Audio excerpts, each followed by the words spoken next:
My narcissistic mom wore a white dress to an Indian wedding thinking she'd upstage my beautiful bride. But she looked ugly and was embarrassed the entire time.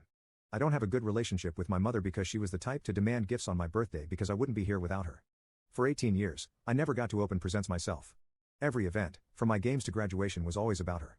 I always felt like my life and achievements were just an extension of her accomplishments.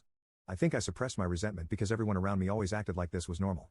I didn't know how to cope with this, so I just tried to get as far away from her as possible. I applied to the furthest university I could realistically get in, and stayed far away because any time I had to go back home, it was the same story. At university I was lucky enough to meet Pia, and for the first time I started to like who I was. I didn't feel like I had to hide or play down my accomplishments, or even my failures. And her family was so warm and welcoming, it felt like my childhood was just a nightmare of the past. I thought the best way to move past it was to just move ahead. I was ashamed of my mother's behavior, and the ugliness of my resentment, so I pretended everything was fine, and invited my parents to my wedding with Pia. I actually had a really clear vision of what I wanted in the wedding, just an event that would be about